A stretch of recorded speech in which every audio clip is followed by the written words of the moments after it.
Coffee, please. Hello, Chan. Morning, Mrs. Tay.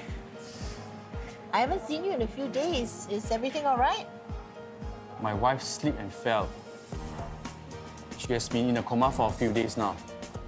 I was busy arranging for her treatment and care, and also finances to pay for it.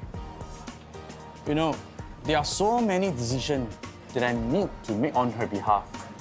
Yes.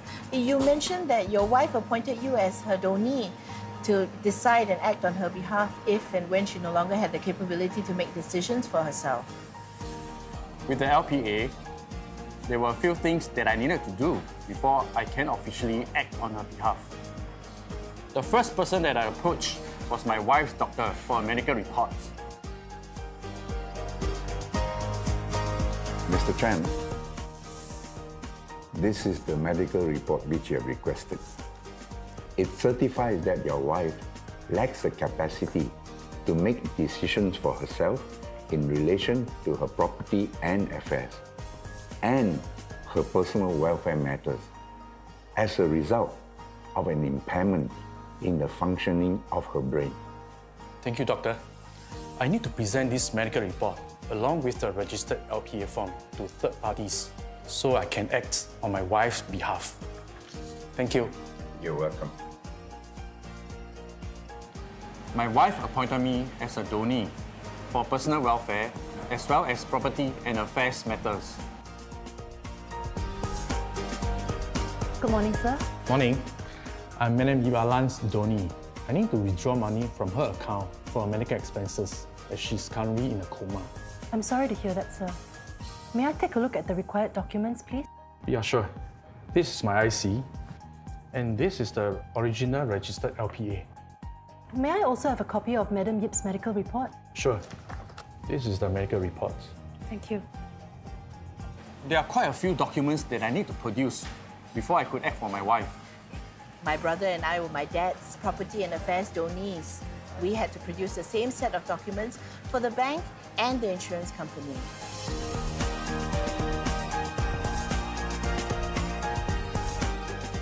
Oh yeah, I've got to go. I need to settle my wife's CPF and insurance matter. I'll see you tomorrow. Okay, Chan. Take care.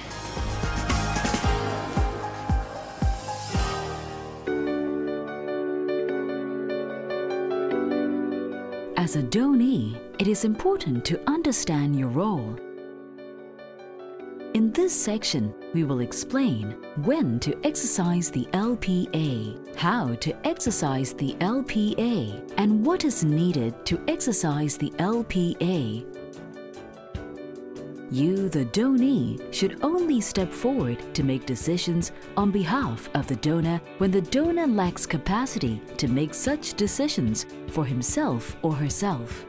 Most third parties, such as banks and insurance companies, will likely require you to produce a medical report which affirms this too.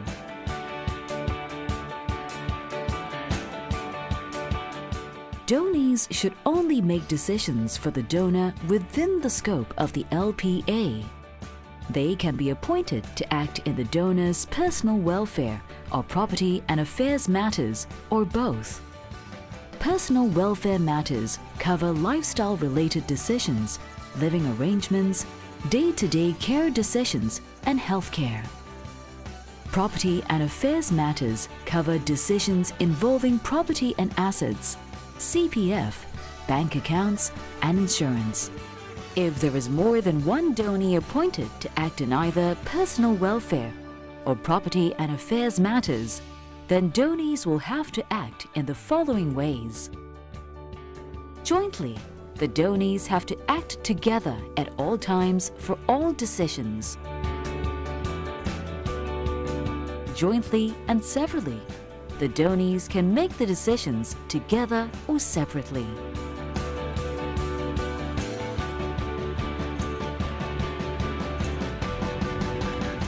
As the Donee, make sure you and the donor know where the original LPA is kept.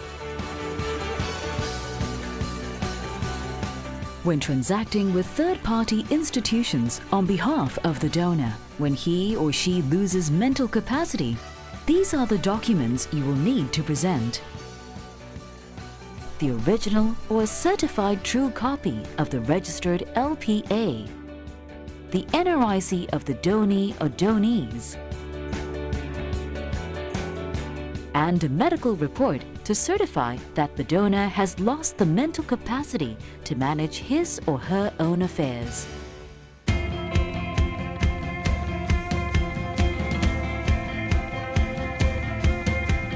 Every decision made on behalf of a person who lacks capacity must be made in his or her best interests.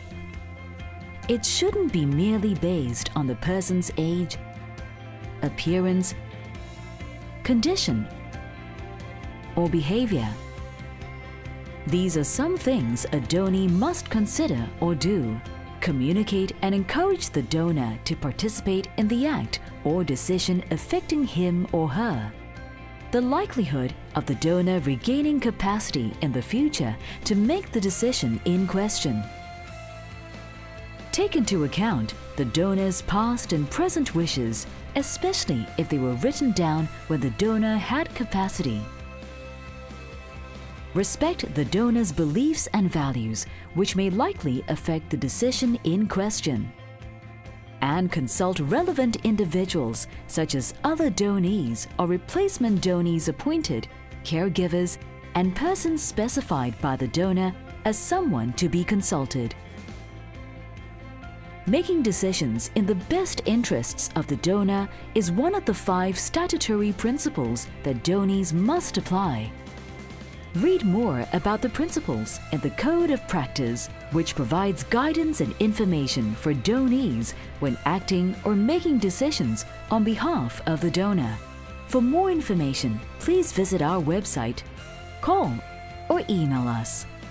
We hope this guide has helped you understand the procedures involved when exercising the LPA and making decisions on behalf of the donor.